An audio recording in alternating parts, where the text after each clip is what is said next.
All right, Premier, let's do this. So someone taught me this a while ago, early on, months ago, to not ask how someone's doing. So I'm going to start with the question they taught me. How's your pandemic going?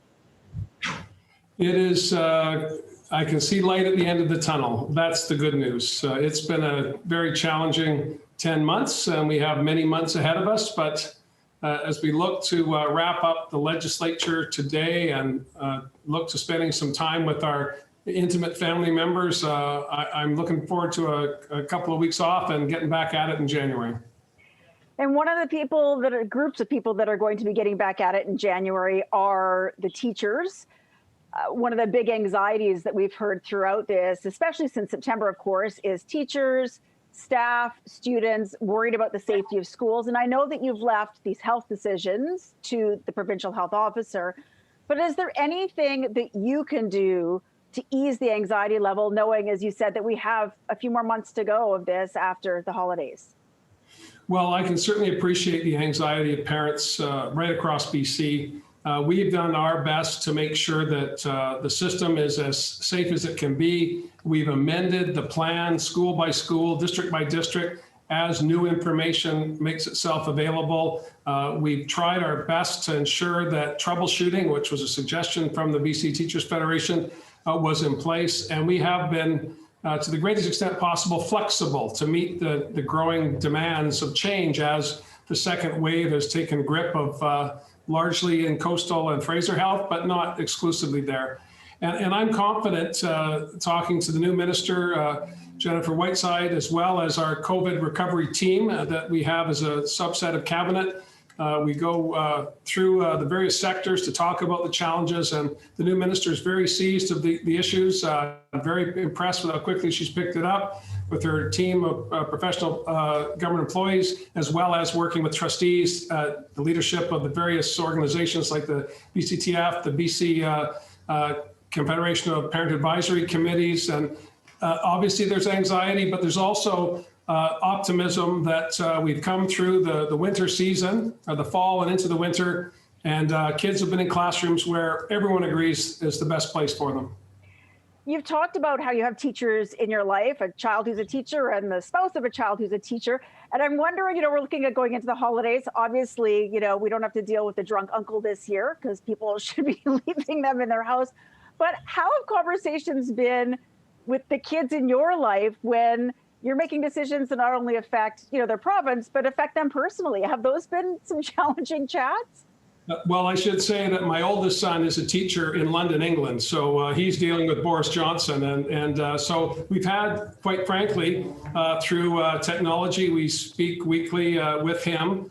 So I've been able to hear his stories about the challenges of being an educator in England, and then compare that to what I hear from my daughter-in-law. I also have a niece who's immune compromised, and so I'm very attentive to what she has to say. So I have been getting input from family members, but not exclusively, also from other teachers that I know, longtime friends. My best friend is a teacher on call in the Qualicum area. So he is going into multiple schools. We were hopeful that teachers on call could be confined to one or two schools, and that's happening in the larger districts. But in smaller districts, it's just not possible. But I'm listening attentively to the inputs I'm getting, and I'm doing my best to make sure that when there's a need to amend our program, we're doing that. And we'll continue to do that until we get to the back end of COVID-19, certainly by the beginning of the 2021-2022 school year. You mentioned challenges, and looking at the multitude of challenges that we've all faced this year, what has been an opportunity that has come out of it, other than the obvious, the election, but what has been an opportunity that I guess has surprised you that's come out of the immense challenge? Well, I'm grateful for that question, because so often we focus on the extraordinary challenges and frustrations and tragic loss of over 700 British Columbians as of today. And that's just absolutely devastating and tragic news about how British Columbians have spent the past 10 months. But I do like to take the opportunity to remind myself of the generosity and kindness that has been shown by British Columbians to their neighbors, to people they've never seen or heard of before. And that inspires me that in this extraordinary adversity, people have done some extraordinary things. And I try to hold fast to those as I grapple and deal with the tragedies of not being able to see loved ones who are in long-term care facilities, and how those elders feel separated and detached from their families at a time when they want to very much be with them. So I try and balance out the good stories that I hear. I get a lot of mail, and it's mostly positive, I have to say, and I'm encouraged by that as well. People recognize that, and the polls confirm this, people are comfortable that the approach we've taken in British Columbia, let the experts do the talking, follow the science, intervene when necessary. Our recent crackdown on enforcement led by Minister Farnworth, I think, was appropriate, getting a lot of positive response to that. So trying to find the balance, quite frankly, Liza, has been the challenge, not just with COVID, but a range of other issues as well. But I take comfort in the generosity of spirit that British Columbians have shown towards each other during this most extraordinary of times. There have been a lot of people who have done a lot of good things. But you mentioned there about sadness, grief, loss, and that has been inescapable for many reasons, not just loss of life from COVID. And to get personal for a minute, you suffered, your family, a great loss with Ellie, your wife's father, passing away, your father-in-law, and that was just before the election. So how have you dealt with that kind of grief? Because I think people often forget that leaders are living these lives and they are suffering profound loss as well. So how did you deal with that? How are you dealing with that? Because of course that doesn't go away quickly. No, well, of course, it was really difficult because it was actually during the election and I wasn't home, and my wife Ellie has been there for me for over 40 years. We've been together, and she's constantly been there for me when I need it the most, and when she needed me, I wasn't there. So that was very, very hard. But this situation of my in-laws was not unlike the situation of countless British Columbians. My father-in-law and my mother-in-law had been married for 65 years. He was in an extended care facility. She could not visit him. He did not die of COVID-related issues, but nonetheless, he was not able to be with his spouse of 65 years at a time when, of course, she would want to be there. So I certainly feel that, and I internalize it, and it does help me find the empathy and compassion that I absolutely appropriately need to find when I'm hearing from people who are frustrated and angry that they don't want to have that experience happen to them. And I get it, better than most people would understand. I don't play on that. I appreciate you asking me the question, but our job as elected representatives is to follow the science, do what's best for the greatest number of people. And the one issue that's been discussed very actively recently is rapid testing. And if rapid testing could be foolproof, I know Dr. Henry would sign on in an instant. And the technology is improving every week. And when the evidence is there, she will give advice to us and we will act upon it. But currently, the number of false positives take away resources from long-term care facilities when they may not necessarily have to. It leads to more testing that could be used for symptomatic patients or symptomatic British Columbians. So there's a bunch of reasons why we're not immediately embracing, as some said, what would it hurt? Well, there is always a consequence. Every action leads to a reaction of one kind or the other. So we want to make sure that the decisions and choices we make are the best ones possible. And the evidence does not yet demonstrate that rapid testing would be an advantage at this point in the pandemic. You mentioned getting a lot of letters and hearing a lot of feedback, and you mentioned the testing, which of course there's been a ton on that. I, on Twitter, use the mute button a lot to save my sanity. You can't mute. How do you deal with that?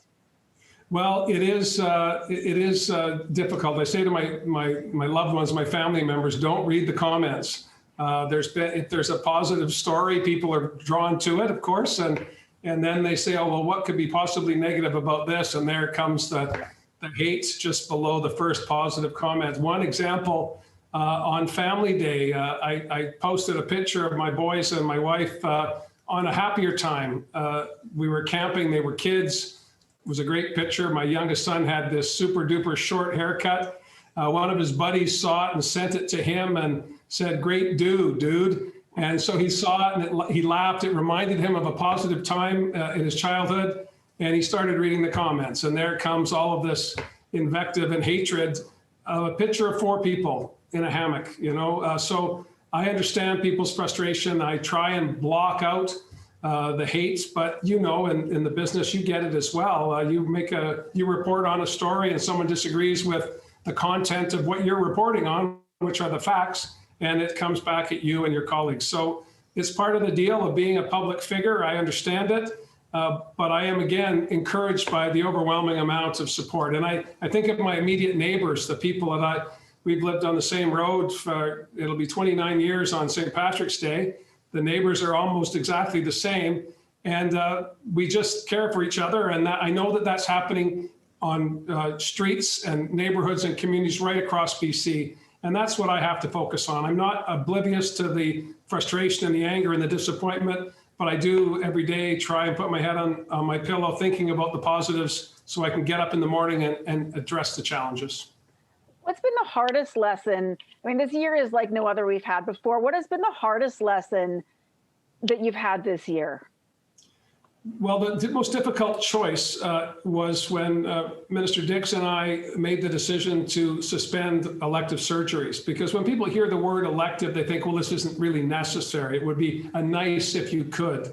But as you know, the overwhelming number of elective surgeries are life-changing for people. Quality of life will improve if you can get that knee or hip replacement, various other surgeries that were canceled because of a concern of a rush into our acute care system. So that was the toughest choice we had to make. And then I was, of course, the upside of it is the way the system responded when we reopened our acute care facilities, operating room staff, nurses, admissions clerks at the front door of our acute care systems. Everyone in the system rallied together. We went through the backlog, and we were starting to chip away at that wait time list that was, of course, frustrating well before the pandemic. So the tough choices have also led to positives. The tough choice of closing schools after the Easter break, and the good luck we had during that 1 month of voluntary return in June that gave us some information to build on so that we could make plans with all of the stakeholders for a return to school in September. So every time we make a tough choice, it gives us more information so that we can make better choices as we go forward. Has there been a tough lesson, though, something like that didn't work out the way that you wanted, or you're like, oh, it doesn't work in the pandemic the way it worked before? I don't know, maybe there isn't.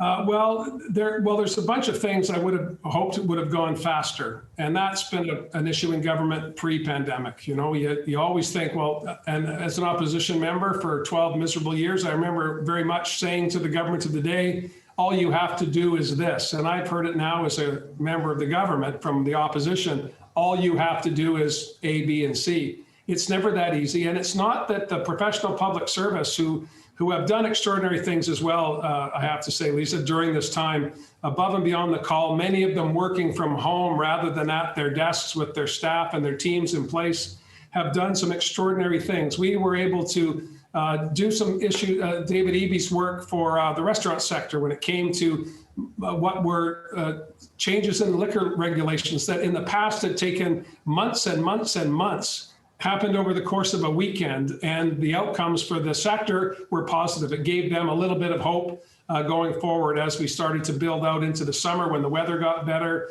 Takeout food is now a very big part of the restaurant sector, and the consequence of that is those delivery services taking a bigger chunk of the cost of getting the food from the restaurant to the home.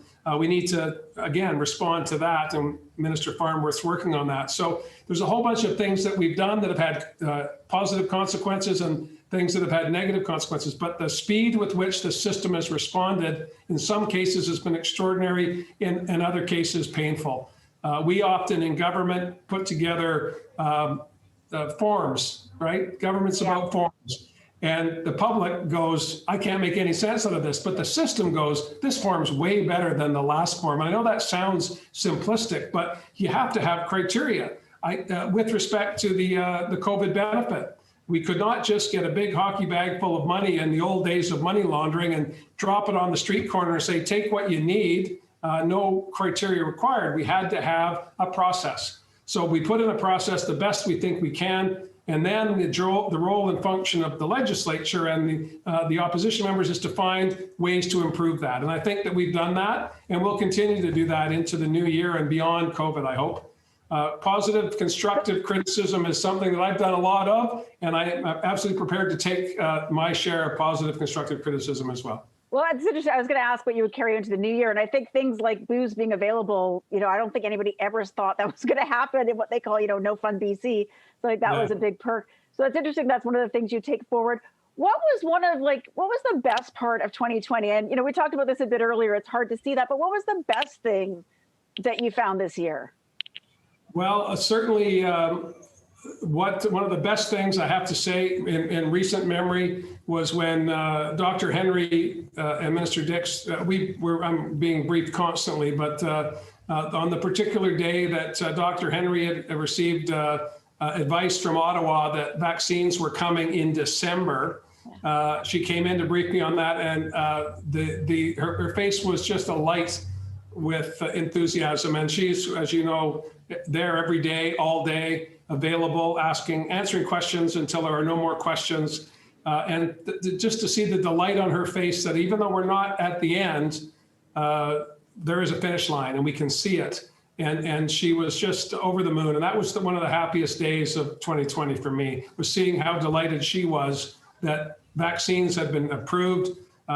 Very impressed with the efficacy of the vaccines, over 90% success. That's extraordinary in such a short period of time. When we first talked in February about the need for a pandemic response plan, I asked her immediately about how long it would take to find an immunization program, and she said probably 18 months. So to have half that time is really positive news. And I know in this time of frustration that we can't come together and the sorrow that families are feeling, it's cold comfort that we're still months away, but better months than a year, I think. And I take hope in all of those things. I keep telling my kids, you just got to hang on till next summer. You just got to hang on. Yeah. So, I know what we do for fun. I don't know. There isn't a lot of it. I embroider now. You've got immense pressure. You talked about Bonnie Henry. It's hard to escape this. It's hard to escape this as a reporter. I don't know what it's like when you're the one where it's all falling in your lap. What do you do to kick back?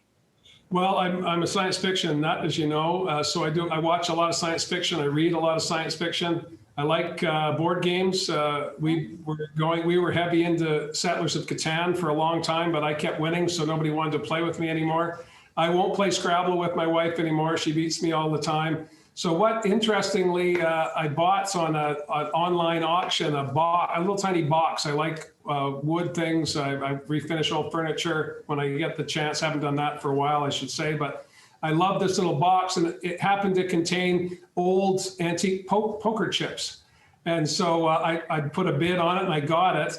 And my sister brought over a big box of photos from my mom. My mom passed away a few years ago, and she was now kind of distributing out things to her siblings. And within the box of photos was an old Ramoli board. I don't know if you ever played Ramoli as a kid, but this piece of plasticized paper from the 1960s with coffee stains on it. And so I introduced Ramoli to my son and daughter-in-law, and now we're all in on the Ramoli. We've got the old style poker chips, and it brings back the fun of being a kid playing with my mom and the excitement we used to have about getting a 7, 8, 9 sequence and the ace, king of diamonds. If you've never played Ramoli, all of these things will come running back to you. So that's what I've been doing in the past month and a half. And what is Christmas going to look like at your house? What's going to be on the table? Who's going to be at your table? How does it work for you?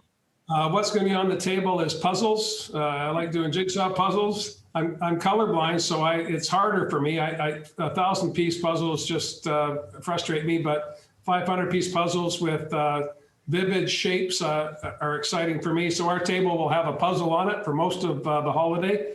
Ellie and I are planning to get together with my son and daughter-in-law. They're in our bubble. We live in separate homes, but they're the only people that have been in our house since the pandemic began, and we're the only ones that have been in their house. So I talked to Adrian about that, and he considers that too. It's not like 50 people. It's the 4 of us and the dog.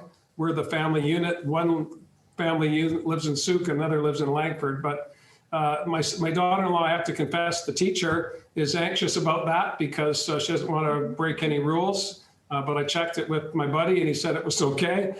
So that's our plan. The 4 of us will eat something on Christmas Day, and that'll be about it. And then New Year. Obviously, not everybody does it, but there's not going to be any big parties this year. What are you guys going to do for New Year?